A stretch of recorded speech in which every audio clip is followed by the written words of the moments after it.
आज दशहरा है और ये वीडियो इस सीरीज़ का लास्ट वीडियो रहेगा। इसके बाद भी कुछ छोटे छोटे टॉपिक्स बाकी रहेंगे जो मैं बीच बीच में लाती रहूँगी based on your comments in last videos. और इसके अलावा भी कुछ छोटे छोटे टॉपिक्स हैं रामायण से रिलेटेड। और कल की वीडियो में रावण लीला में आई होप आपको रावण के बारे में सुनकर मज़ा आया होगा और आपके पास अब जवाब होंगे उन लोगों को देने के लिए जो रावण की वाहवाही करते हैं। उसमें एक छोटा सा टॉपिक और रह गया था कि ये कहा जाता है कि राम ने रावण को उसकी नाभि में मारा था। वो मर नहीं रहा था, फिर एट दी एंड उसकी नाभि में मारा था क्योंकि रावण के नाभि में अमृत था और जिसकी वजह से वो मर नहीं पा रहा था, तो उस पर अटैक किया था और तब वो मरा था। ऐसा भी कुछ नहीं हुआ था। वाल्मीकि रामायण के अकॉर्डिंग राम ने रावण के सीने पर वार किया था, छाती पर वार किया था, उसके हृदय में अपना तीर छोड़ा था, तब वो मरा था। और जहाँ तक मेरी जानकारी है वो ब्रह्मास्त्र था, बट उसके सीने में मारा था, उसकी नाभि में नहीं मारा था। इससे हमें ये भी पता लगता है कि रावण ने कोई तपस्या नहीं की थी। ना तो शिव भक्त की तो मैं बता ही चुकी हूँ, तो उसने कोई शिव जी की भी कोई तपस्या नहीं की थी, कोई पूजा नहीं की थी, और ना ही कोई ब्रह्मदेव की तपस्या की थी। तो रावण कोई तपस्वी नहीं था। ठीक है, तो आपको पूरी पिक्चर क्लियर हो गई होगी रावण की। अब इसके बाद जो मैं क्वेश्चंस शुरू कर रही हूँ वो क्वेश्चंस के आंसर, जैसे रावण ने सीता को किडनैप तो किया बट उसके साथ कुछ गलत कैसे नहीं किया, क्यों नहीं किया। और रावण से रिलेटेड नहीं, कुछ और क्वेश्चंस भी, ये मेरे खुद के क्वेश्चंस थे, आपके भी होंगे फॉर श्योर। मेरे माइंड में पहला क्वेश्चन, मेरे माइंड में हमेशा ये क्वेश्चन रहता था कि रावण ने जब राम और लक्ष्मण उस गोल्डन डियर के पीछे भागे थे, सुनहरे हिरन के पीछे भागे थे, पूरी जो वो घटना घटी थी, उसके बाद सीता वहाँ पर अकेली थी, वहाँ पर कुटिया में। और स्टोरी ये है कि रावण आता है और ब्राह्मण का भेष धारण करके आता है और सीता को, वो पूरी जो इंसिडेंट होता है। अब हमें ये तो पता लग चुका है कि लक्ष्मण रेखा कोई कभी खींची ही नहीं गई थी, बट इसको जानने से पहले भी मेरे माइंड में हमेशा ये सवाल रहता था, तब एटलीस्ट माइंड में ये था कि रावण ज्ञानी था, कि रावण इतना ज्ञानी होकर भी ब्राह्मण का भेष धारण कैसे कर सकता है।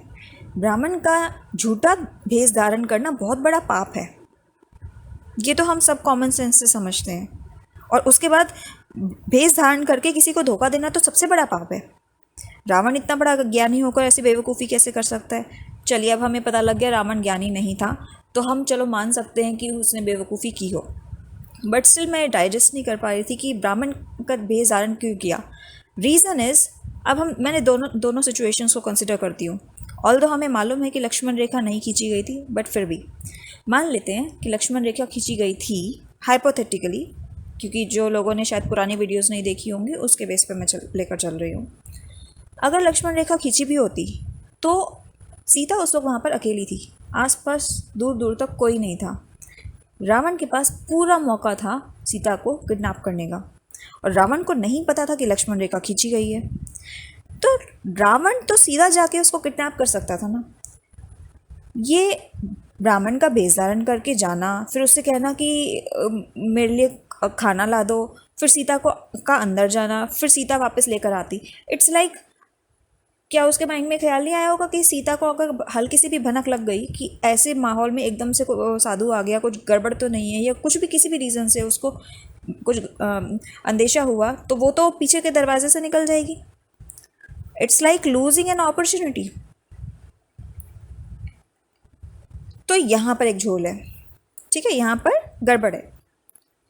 अब दूसरी सिचुएशन, जो रियल सिचुएशन है कि लक्ष्मण रेखा खींची ही नहीं गई थी, तब तो ब्राह्मण का भेष धारण करके जाने का कोई सेंस ही नहीं बनता था। किस लिए जाएगा वो, जब कुछ है ही नहीं वहाँ पर। सीता वहाँ पर बैठी हुई है, अकेली है, सीधा जाएगा किडनैप कर लेगा। और अगर उसको कोई भेष धारण करना ही होता अब इसमें भी दो चीज़ आती हैं, एक लोग कहते हैं कि मायावी था, दूसरे लोग कहते हैं मायावी नहीं था। दोनों ही केसेस मान के चलते, अगर वो मायावी था तो उसको ब्राह्मण का ही वेश धारण क्यों करना था? वो कोई, सीता तो वैसे ही बहुत कंपैशनेट थी, वो एक छोटे से जानवर का कोई भेष धारण कर सकता था, या फिर राम का ही भेष धारण कर सकता था, या फिर और भी छोड़ो, इनविजिबल होके जा सकता था, सीधा किडनैप कर सकता था। दूसरा केस माने कि वो मायावी नहीं था, उसने पूरा कपड़े वगैरह उस तरीके से पहन लिए होंगे, तो ये भी हमें पता है कि उसके बाद उसने वापस से अपना रावण का असली रूप में वापस आ गया था। तो क्या उसने कपड़े बदले होंगे वापस से? राइट, पहले उसने कपड़े बदल के ब्राह्मण का भेष धारण करके सीता के पास गया, फिर सीता के सामने वापस से कपड़े बदल लिए और रावण के फॉर्म में आ गया। ऐसा तो कुछ नहीं हुआ था ना, स्टुपिडिटी है वो चीज़, वो कुछ है ही नहीं ऐसी चीज़। तो किसी भी फॉर्म में उसका ब्राह्मण का भेष धारण करके जाना सेंस नहीं बनाता है। वो इवेंट के हिसाब से फिट बैठ ही नहीं रहा है कहीं पर भी, क्यों करेगा वो? That gave me a reason कि शायद से रावण ने सीता ब्राह्मण का भेष धारण किया ही नहीं था। तो ये कहानी कहाँ से आई? ये कहानी जो आज तक भी चलती आ रही है, ब्राह्मणों की इमेज को डाउन करने के लिए, और उसका रिजल्ट आज की डेट में आप देख ही रहे हैं, बहुत से फेक गुरु भी बैठ गए हैं।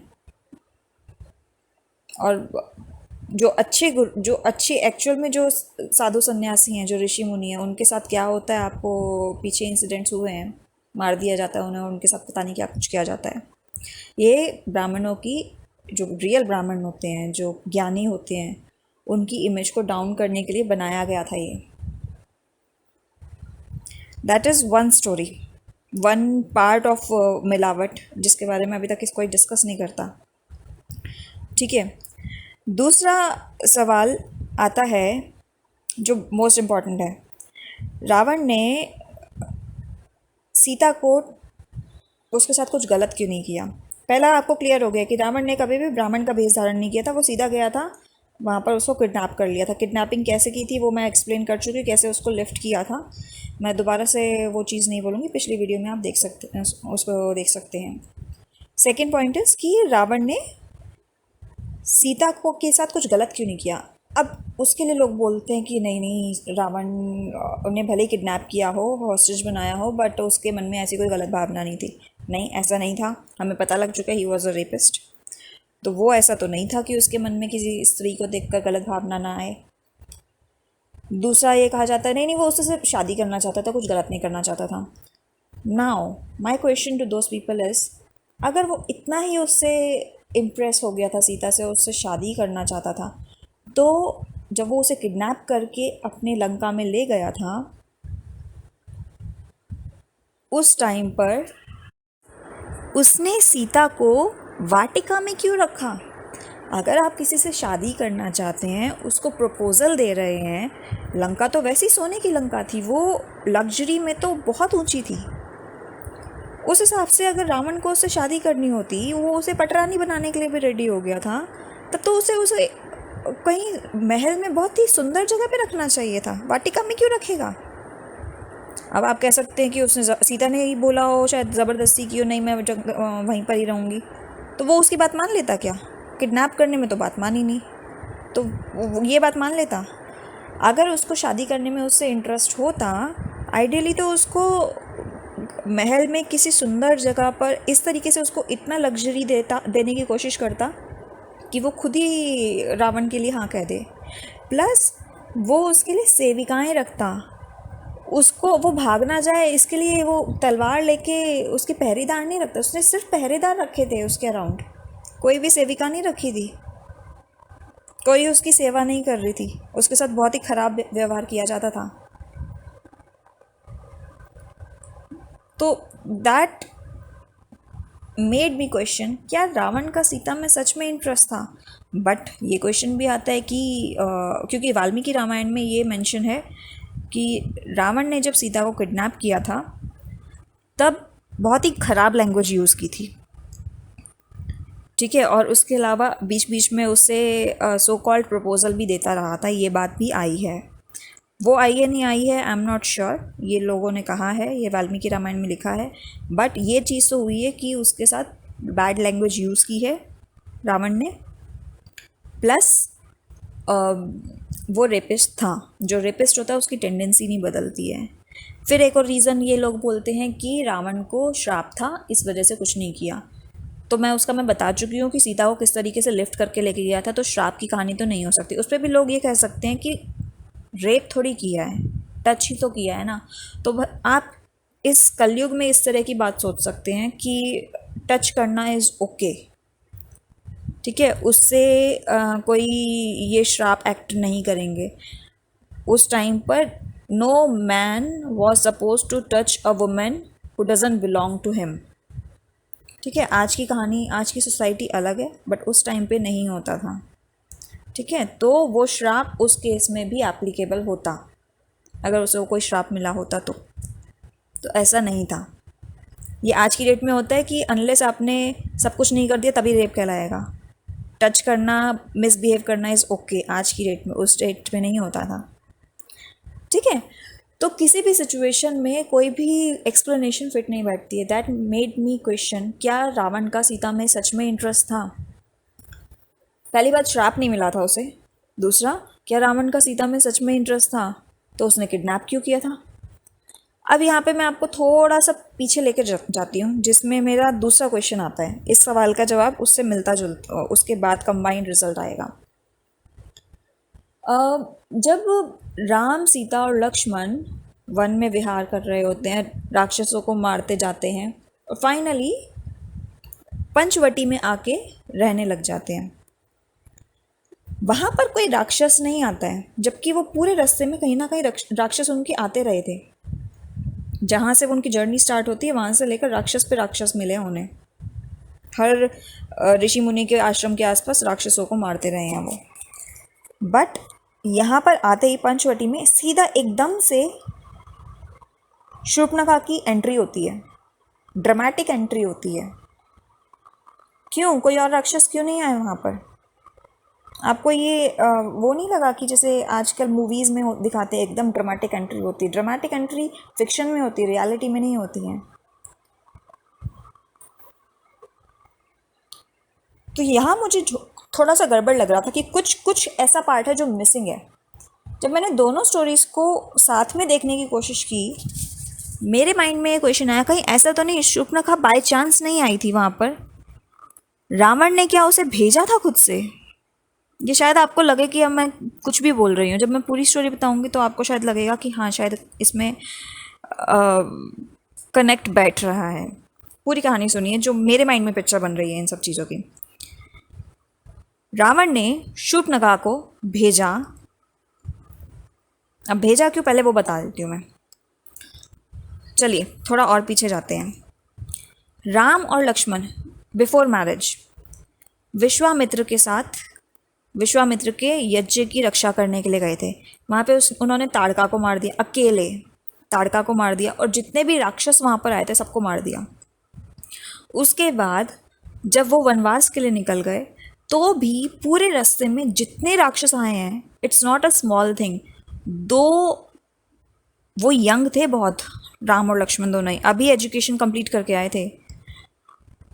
यंग बहुत ही, क्या बोलूँ मैं, लड़के बोलूँ, आदमी बोलूँ, पुरुष बोलूँ, क्या बोलूँ, यंग बॉयज़ ने बेसिकली कह लीजिए, उन्होंने इतने बड़े बड़े राक्षसों को ख़त्म कर दिया था। और ताड़का को मारना आसान नहीं था, इंक्लूडिंग बाकी सारे जो राक्षस थे।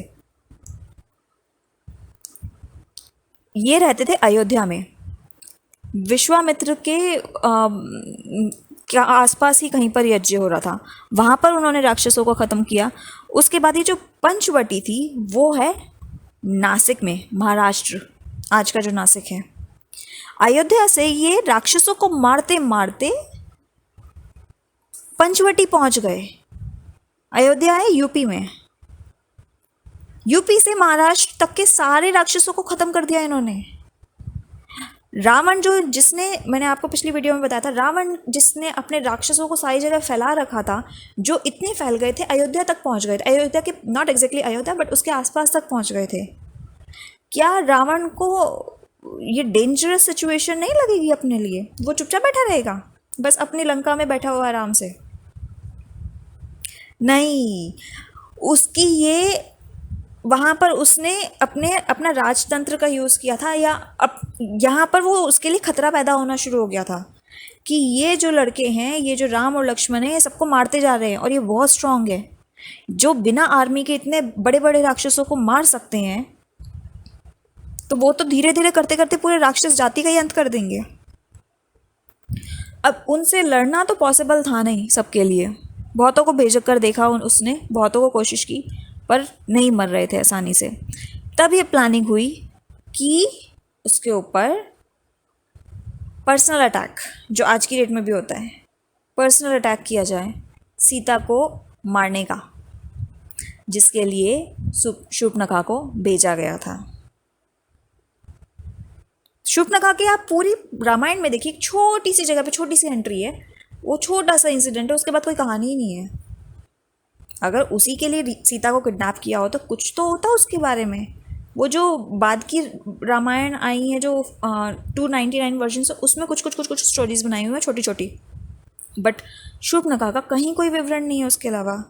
तो वो क्यों थी उसकी entry? Was it just like that, बस एंट्री हुई, रावण को भड़काया और निकल गई? नहीं, रावण ने शूर्पणखा को भेजा, वहाँ पर जाकर जानो ने सिचुएशन को समझने की कोशिश करो, क्योंकि वो उसी का एरिया था शूर्पणखा का, जिस जगह पे जो पंचवटी के आसपास का एरिया था वो शूर्पणखा का था वहाँ पर।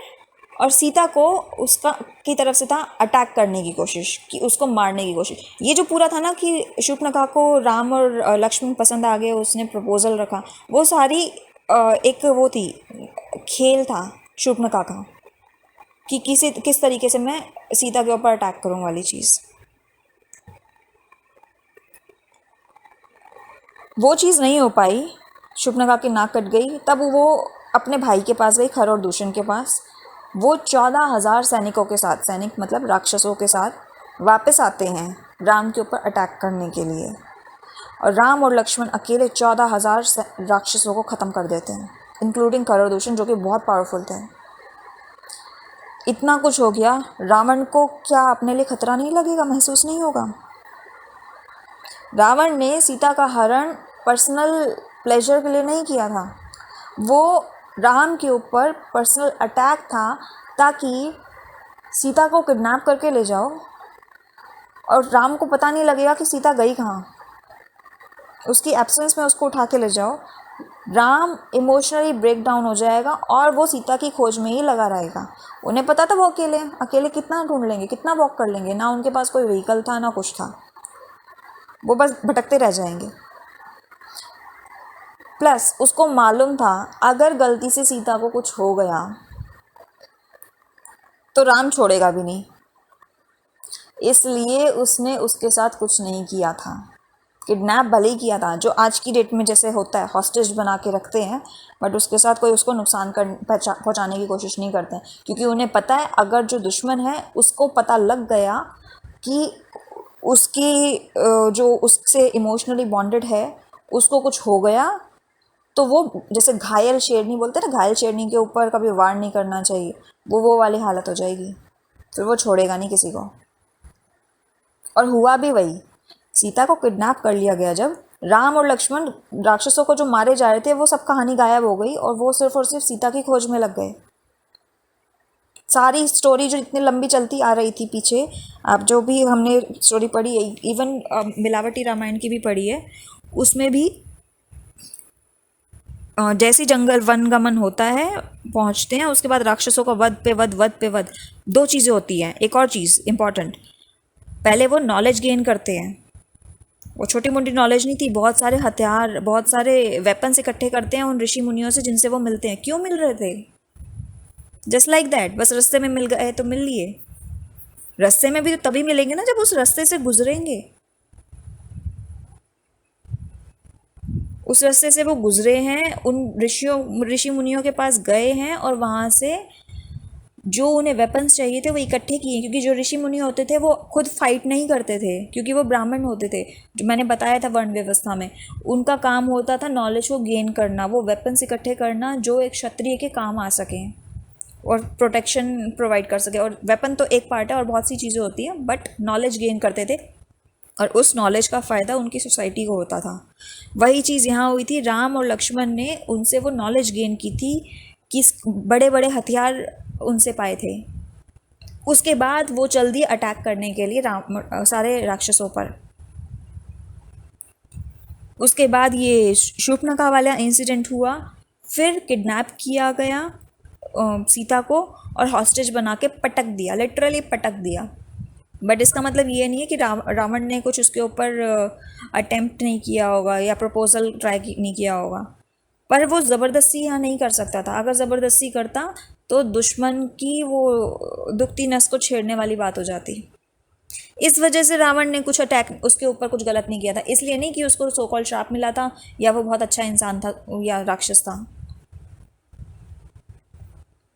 उसके बाद राम और लक्ष्मण ढूंढते ढूंढते, वो तो अकेले ही थे, उनको तो ये था ही नहीं कि उनको जाके क्योंकि राक्षसों को मारना आसान नहीं था।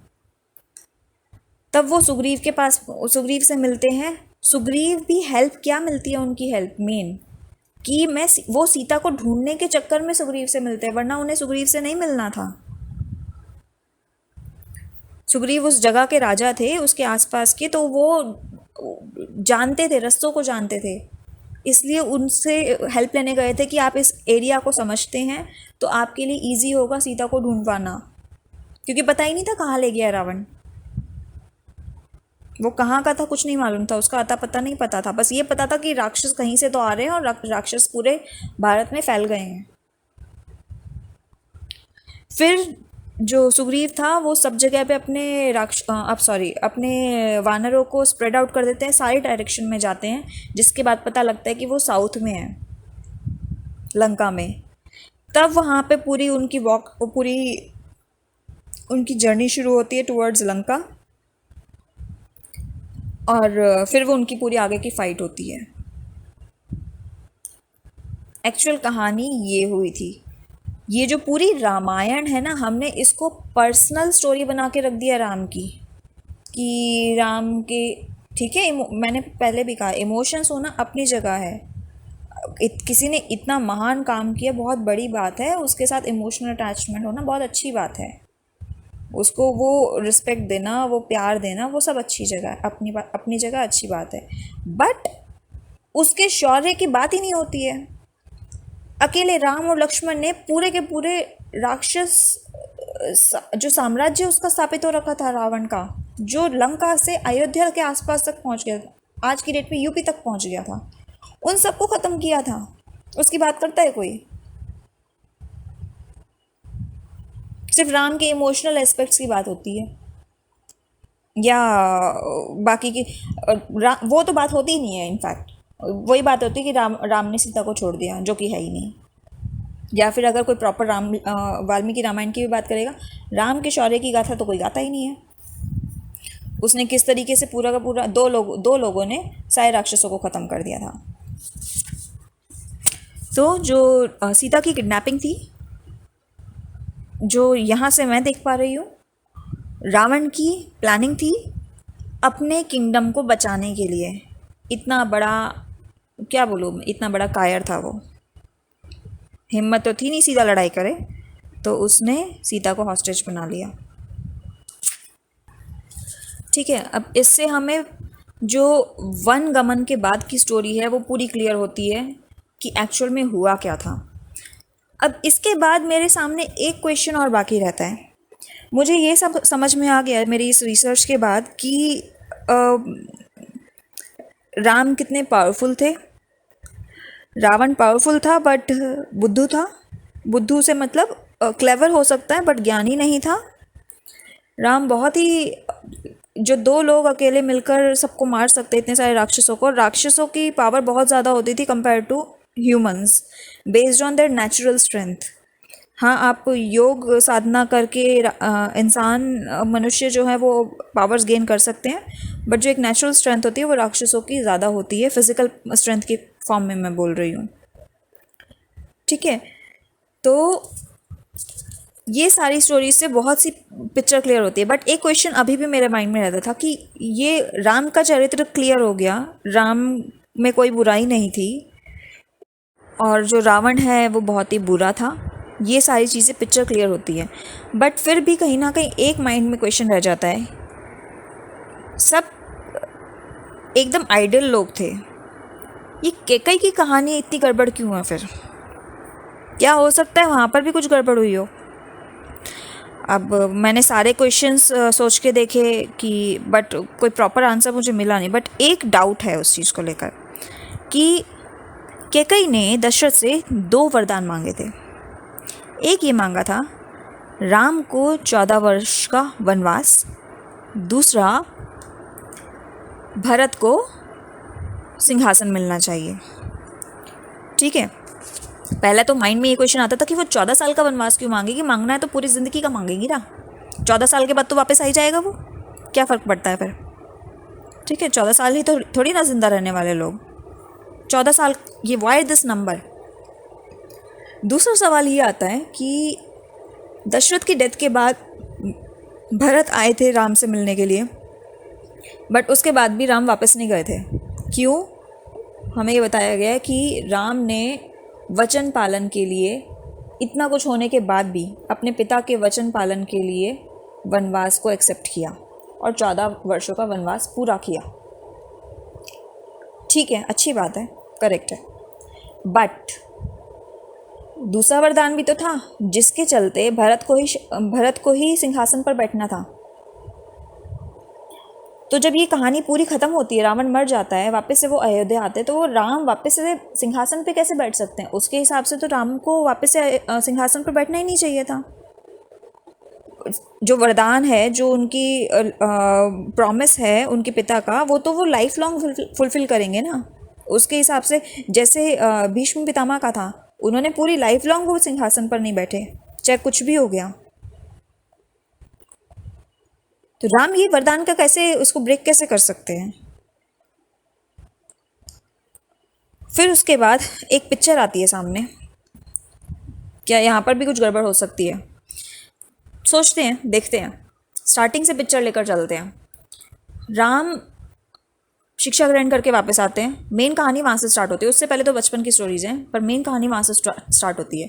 पहला एपिसोड होता है विश्वामित्र, उनके वहाँ पर राक्षसों ने आतंक मचाया हुआ था, वो सीधा जाते दशरथ के पास। पूरी रामायण सुनिएगा, एक्चुअल रामायण ये है जो मैं अभी बता रही हूँ शॉर्ट में। विश्वामित्र के वहाँ पर राक्षसों ने आतंक मचाया हुआ था, वो जाते दशरथ के पास कि दशरथ, मुझे तुम्हारे बेटा चाहिए राम, शायद राम और लक्ष्मण दोनों, या फिर राम को के साथ लक्ष्मण भेजा होगा, जो भी रहा होगा। राम और लक्ष्मण चाहिए, राक्षसों ने आतंक मचाया उन्हें ख़त्म करने के लिए, और मुझे मालूम है इन दोनों बच्चों में इतनी पावर है, इतने केपेबल हैं, मुझे ये दोनों बच्चे चाहिए। दशरथ उनको साथ में भेज देते हैं, राक्षसों को मारते हैं, ताड़का को मारते हैं, और बाकी जो भी राक्षस वहाँ पे अटैक कर रहे होते हैं उन्हें मारते हैं। अब उन्हें मालूम है कि राक्षसों का आतंक फैला हुआ है। चलो राम पर भरोसा नहीं है, विश्वामित्र तो ऋषि थे, ऋषि जो हैं, क्या वो इतना ही कह के भाई मेरा एरिया साफ हो जाना चाहिए, बाकी गया दुनिया भाड़ में, क्या वो वहीं करके छोड़ देंगे? नहीं, ये पूरी की पूरी कनेक्टेड स्टोरी है। विश्वामित्र राम को लेकर गए, अपने वहाँ का एरिया जब क्लियर हो गया, शादी का इंसिडेंट बीच में हुआ, इसी बीच में उनकी शादी हो गई, राम की सीता का स्वयंवर हो गया उसी के बीच में, और उनकी शादी हो गई। वो वापस आते हैं, कुछ टाइम थोड़ा सा स्पेंड करते हैं घर में, और उसके बाद वापस से राक्षसों को मारने के लिए निकल पड़ते हैं, क्योंकि सीता की शादी हो गई थी उनके साथ, इसलिए सीता भी साथ में जाती है, सीता अकेली नहीं रहती है वहाँ पर। ये कनेक्टेड स्टोरी है, ये बीच में कोई ये कहानियाँ, इसकी वेरिफिकेशन मुझे पता है कैसे मिली, आज ही मिली एक्चुअली। रामायण का मैं एक्चुअल मीनिंग ढूंढने की कोशिश कर रही थी कि रामायण जो वर्ड है उसका मीनिंग क्या है। ये आपको स्प्लिट कर, ये 2 वर्ड से बना है, राम और आयण, आयन नहीं आयण। आप गूगल पे देखेंगे आयन का मीनिंग कुछ और ही दे रखा है, तो वो मीनिंग सही नहीं बैठ रहा है। अगर मैं रामायण का वैसे मीनिंग देखने की कोशिश करती जो नॉर्मल देता है, वो देता है राम का चरित्र या राम की स्टोरी, वो भी सही नहीं बैठ, ठीक है हो सकता है वो, बट अगर आपके कोई संस्कृत नोअर हो उनसे कंफर्म कीजिए इस चीज़ को, अगर आप कर सकते हैं।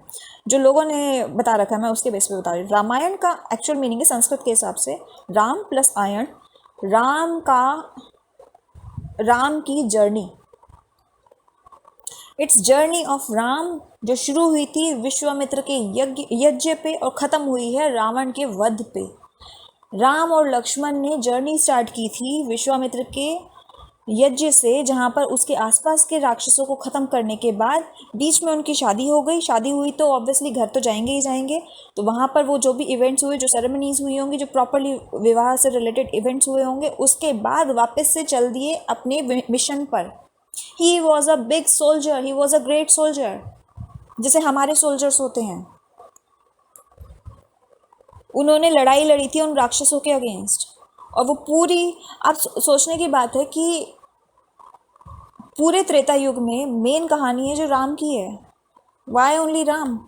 इसलिए कि उनकी एक पर्सनल लाइफ के बारे में एक्सप्लेन करना था, या इसलिए क्योंकि हम उन्हें भगवान बोलते हैं? मैंने बताया कि उनका, वाल्मीकि जी ने उनको मनुष्य की तरह दर्शाया है। वो भगवान थे? किसी ने क्वेश्चन पूछा था कि मनुष्य थे भगवान थे?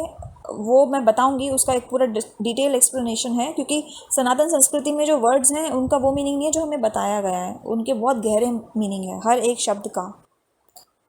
मनुष्य, भगवान, परमात्मा, इन सब का क्या एक्चुअल मीनिंग है, I will explain that in a separate video. But अभी हम मनुष्य की तरह, क्योंकि वाल्मीकि जी ने मनुष्य की तरह उनको दर्शाया था, मैं उस फॉर्म में लेकर चल रही हूँ। वो एक मनुष्य के बारे में क्यों लिखेंगे? दो लोगों ने, दो लड़कों ने अकेले राक्षसों का साम्राज्य का अंत कर दिया था। It's not a small thing. उसकी गाथा जो है, उनकी पूरी जो राम की जर्नी है फ्रॉम अयोध्या टिल लंका, जिसमें आने वाले बीच के सारे राक्षसों को मारते चलेगा वो। और इस बीच में सीता को किडनैप भी किया गया, उन्हें मेंटल टॉर्चर करने की भी कोशिश की गई। ना सिर्फ राम को मेंटली टॉर्चर किया, सीता को भी मेंटली टॉर्चर किया। उसके बाद भी वो लड़े हैं और सबको ख़त्म किया है। ये है रामायण, असली रामायण ये है। हमें क्या पढ़ाया जाता है? मीठे मीठी चीज़ें, सिर्फ अच्छी अच्छी जो होती है ना, या फिर इमोशनल चीज़ें।